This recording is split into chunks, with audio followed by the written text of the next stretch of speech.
বাংলাদেশের সঙ্গে এদেশের মানুষের সঙ্গে বাংলাদেশের ক্রিকেট পাগল সমর্থকদের আবেগের সঙ্গে সাকিব আল হাসান এখন যেটা করছেন সেটা স্রেফ প্রতারণা। অবশ্য শুধু প্রতারণা বলেই আমি এটাকে আটকে রাখতে চাই না। আমার কাছে সাকিব যা করছেন সেটা প্রতারণার চেয়েও বেশি কিছু, অন্য একটা শব্দ দিয়ে আমি এটাকে আসলে ডিফাইন করতে চাই। আর এই দেশের সমর্থকদের মানুষের আবেগের সঙ্গে সাকিব যে কিভাবে খেলা করতে পারেন সেটা আমরা অতীতে বিভিন্ন সময় দেখেছি। আমি সাম্প্রতিক একটা উদাহরণও আসলে দিব, তাহলে আপনি বুঝতে পারবেন যে সাকিব এখন যেটা করছেন সেটা স্রেফ তার টিকে থাকার জন্য যেন তেন ভাবে, এবং সেই প্রতারণা করে প্রকারান্তরে বাংলাদেশের সর্বনাশটাই কি তিনি করছেন না? দেখুন, এবারের ঘটনার প্রেক্ষাপট হচ্ছে গিয়ে সাকিবের ইনজুরি। সাকিব যে ইনজুর্ড হয়েছেন সেটাই তো ভাই আমরা জানতাম না।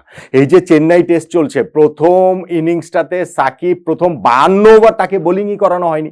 প্রথম ইনিংসে সব মিলে তিনি মাত্র 8 ওভার বোলিং করেছেন। দ্বিতীয় ইনিংসেও বোলিং মাত্র 13 ওভার সাকিব করেছেন। হ্যাঁ, এটাতে তাকে আগে বোলিং আনা হয়েছে, কিন্তু 13 ওভারে বেশি বোলিং করেন। এবং সব মিলিয়ে দেখা গেল যে এই টেস্টে সাকিব 13 যোগ 8 যে 21 ওভার বোলিং করেছেন, সেই 21 ওভারে তিনি কোনো উইকেট পাননি। উইকেট পাননি সেটা না, কারণ সাকিব তার ক্যারিয়ারে এর আগে যে 69টা টেস্ট ম্যাচ খেলেছিলেন তার মধ্যে 10টা টেস্ট ম্যাচেও তিনি উইকেট পাননি। ক্যারিয়ারের প্রথম 3 টেস্টেই তিনি উইকেট পাননি। কিন্তু সাকিবকে এইখানে যেই বিবর্ণটা লেগেছে তার একটা ছোট্ট প্রমাণ হচ্ছে গিয়ে 2 ইনিংসেই তিনি রান দিয়েছেন হচ্ছে গিয়ে 6-এর উপরে করে ইকোনমি ওভার প্রতি। প্রথম ইনিংসে 8 ওভার বোলিং করে তিনি 50 রান দিয়েছেন। সেকেন্ড ইনিংসে তিনি 13 ওভার বোলিং করে 79 রান দিয়েছেন। তার পুরো ক্যারিয়ারে 69 টেস্ট এর আগে খেলা, তার মধ্যে যে 117টা ইনিংস বোলিং করেছেন তার মধ্যে স্রেফ একটা ইনিংসে, মাত্র একটা ইনিংসে তিনি 6-এর উপরে ইকোনমি ছিল। সেটাকে আপনি ধর্তব্যের মধ্যে রাখতে পারবেন না কেন? কেননা 2022 সালে শ্রীলঙ্কার বিপক্ষে সেই টেস্টটাতে শ্রীলঙ্কা লাস্ট ইনিংসে মাত্র 29 রানের টার্গেটে ব্যাট করতে নেমেছিল, সাকিব 1 ওভার বোলিং করে 7 রান দিয়েছেন। সো সেই অর্থে সাকিবের পুরো ক্যারিয়ারে, টেস্ট ক্যারিয়ারে কখনোই তিনি ইনিংসে 6 রান করে তার ইকোনমি হয়নি। সেখানে এইখানে 2 ইনিংসেই 6-এর উপরে ইকোনমি সাকিবের বোলিংয়ে। সাকিব কিরকম বিবর্ণ ছিল বুঝতেই পারছেন। এখন সাকিব এরকম বিবর্ণ কেন?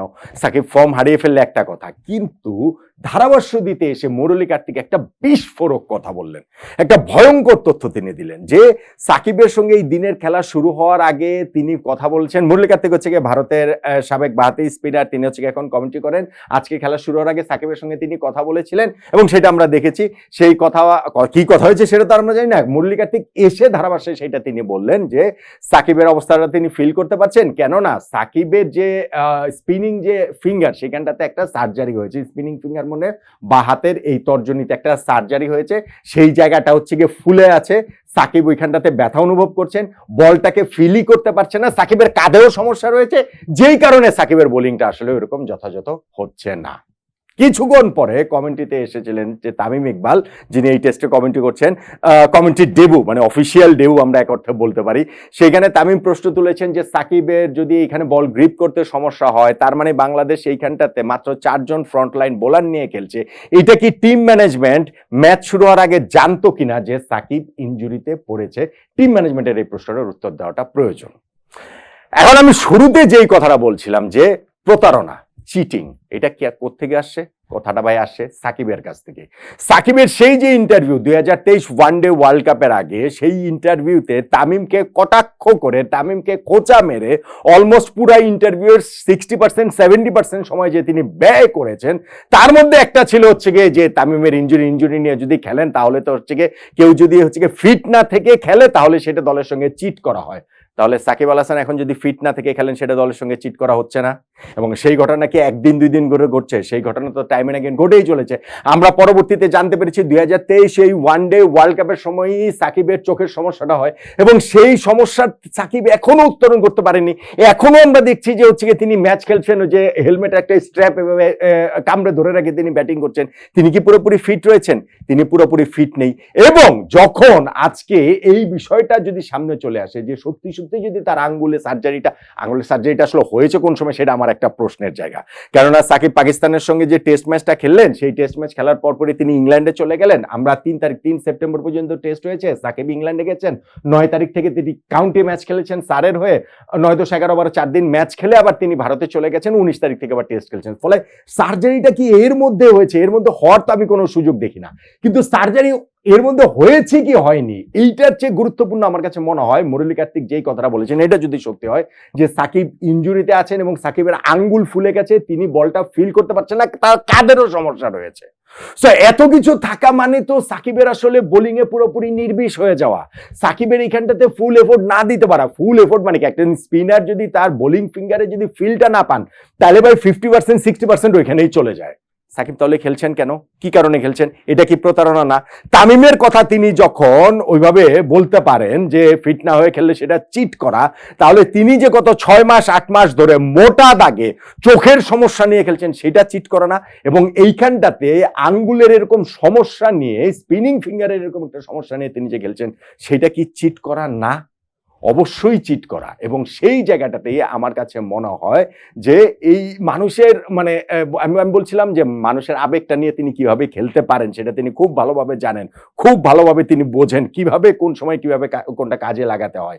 এই যে সাকিব আল হাসান গত পাকিস্তান সিরিজের আমরা দেখলাম যে তার সকল সতীর্থরা ন্যাশনাল টিমে একযোগে ফেসবুকে এসে স্ট্যাটাস দিচ্ছেন, সাকিবের পাশে দাঁড়াচ্ছেন, সাকিবের নামে দেশে একটা হত্যা মামলা হয়েছে যে সাকিব এরকম অপরাধ করতেই পারেন না, সাকিবের নামে এগুলো হচ্ছে গিয়ে এগুলা ঠিক না, এই যে এটা করেছেন না, সেইখানটাতে আমি যতটা জানতে পেরেছি যে তিনি তার অনেক সতীর্থকে এটা করানোর জন্য অনেকবার বলে টলে স্ট্যাটাস, অন্তত পক্ষে আমার পক্ষে একটা স্ট্যাটাস যেন দেয়, একটা স্ট্যাটাস যেন দেয়, এগুলো বলে টলে সেই স্ট্যাটাসটা দিয়েছেন। কেননা বাংলাদেশ ওই সময় জিতছিল, বাংলাদেশের ওই জয়ের সময় দেশের মানুষের আবেগটাকে কাজে লাগিয়ে তিনি তার অপরাধের মাত্রা হালকা করতে পারবেন। দেখুন আমি ওইটাকে টানছি না, অবশ্যই ওই মাঠের বাইরে কি হলো না হলো আইনের গতিতে চলবে, সেটা সেভাবে চলবে, কিন্তু এই যে দলের অবস্থা ভালো, দল জিতছে, এই সুযোগটা কাজে লাগিয়ে যে মানে সাকিব যে তার সতীর্থদের দিয়ে স্ট্যাটাস দেওয়ালেন, সবাইকে দিয়ে বারবার বারবার বলে পুশ করে, এটা আমি জেনেই বলছি, না জেনে আমি বলছি না।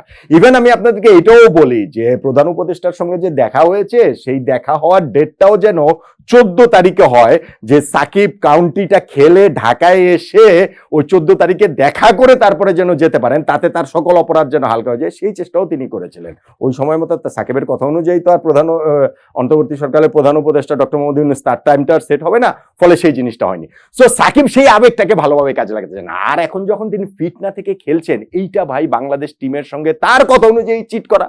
সাকিব তার মানে ফিট না, তার মানে আমরা একজন বোলার কম নিয়ে খেলছি। কেন আমরা একজন বোলার নিয়ে কম নিয়ে খেলবো? ব্যাটসম্যান সাকিবের এখন কি আর সেই ইম্প্যাক্টের জায়গাটা আছে?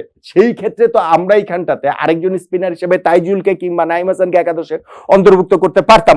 বাংলাদেশ টিমের জন্য কি সেটা ভালো হতো কি হতো না? অবশ্যই ভালো হতো। এবং সেই সূত্র ধরে আমি বলছিলাম শুরুতে যে কথাটা, এটাকে স্রেফ চিটিং না, স্রেফ প্রতারণা না, এইটা আসলে সাকিবের একটা ভন্ডামিও বটে। ভন্ডামি, এটা আমি একটা খুবই স্ট্রং ওয়ার্ড ইউজ করছি, কিন্তু আমি এটা কেন বলছি? কেননা যদি সাকিব সত্যি সত্যি ওইটা বিশ্বাস করেন, করেই যদি ওইটা বলে থাকেন, তামিমের ক্ষেত্রে যেটা বলেছিলেন যে ফিট না থেকে খেললে সেটা দলের সঙ্গে চিট করা হয়, তাহলে এখন যে তিনি ফিট না থেকেও খেলছেন, এটা দলের সঙ্গে চিট করা না? এটা তিনি বুঝতে পারছেন, বুঝতে পারার কথা, তারপরেও তিনি যখন খেলেন, তার মানে তো ভাই এটা ভন্ডামি, তার মানে তো তার দুই মানে অবস্থানটা এক এক সময় এক এক রকম থেকে গেল। ভাই বাংলাদেশ সাকিব আল হাসান না যদি খেলতেন, ধরুন সাকিব ইনজুরির কারণে এই ম্যাচটা খেললেন না, হ্যাঁ ফিঙ্গার ইনজুরির কারণে তিনি আসলে খেললেন না ম্যাচটাকে, তাতে যে বাংলাদেশ এই টেস্ট জিতে যেত ব্যাপারটা তা না, বাংলাদেশের চেয়ে অনেক ভালো কিছু হতো বিষয়টা তা না। কিন্তু একটা মানুষ তো ভাই তার কথাতে ঠিক থাকবে, তিনি যেটা মনে করেন, যেটা বিশ্বাস করেন, সেইভাবে তো অন্তত পক্ষে আমরা তো রোল মডেলদের সেইভাবেই জানি, সেভাবেই চিনি। সাকিব সেই কাজটা করতে পারেননি, ব্যর্থ হয়েছেন, এবং সেইটা শুধু প্রতারণা না, সেটা ভন্ডামিও বটে, এবং তাতে বাংলাদেশ টিমের আসলে ক্ষতিটা হয়েছে। বাংলাদেশ জিততো হারতো ইস্যু সেইটা না, বাংলাদেশ 11টা ফিট প্লেয়ার, এবং সাকিবের এই ফিঙ্গার ইনজুরি মুরলী কার্তিক যেটা বলেছেন সেটা যদি ঠিক হয়, এটা কিন্তু ওই 80% 90% ফিট থাকা না, এইটা হওয়ার মানে হচ্ছে গিয়ে সাকিবের ফিটনেস অন্তত 50% নাই হয়ে যাওয়া। এই অবস্থায় এই খেলার কোনো মানে নেই, কোনো মানে নেই, এবং খেললে হচ্ছে যেটা হয়েছে সেটাই হবে। 2 ইনিংস বোলিং করে উইকেট পাবেন না, 2 ইনিংসেই হচ্ছে গিয়ে 6-এর উপরে তার ইকোনমি হবে। বাংলাদেশ টিমের আসলে সেটা কি কাজে লাগবে? হ্যাঁ সাকিবের কাজে লাগবে, কারণ সাকিব ভেবেছেন যে সেই পাকিস্তানের মতো এইখানেও ভারতেও যদি তিনি বাংলাদেশ টিম ভালো করে, তিনি যদি কিছুটা ভালো করতে পারেন, তাহলে তার ওই রাজনৈতিক ক্যারিয়ারের যেই সব তার অপরাধগুলো রয়েছে সেগুলো হচ্ছে গিয়ে মার্জনা করা হওয়ার পথে তিনি কিছুটা এগিয়ে যাবেন। সো তিনি অ্যাবসলিউটলি নিজের লাভের জন্য তিনি এটা করছেন, যেই কারণে আমার কাছে এটা শুধুমাত্র প্রতারণা না, আমার কাছে ভন্ডামিও মনে হয়। সাকিবের প্রতারণা, সাকিবের ভন্ডামি। আপনারা আমার সঙ্গে একমত হতে পারেন, নাও হতে পারেন।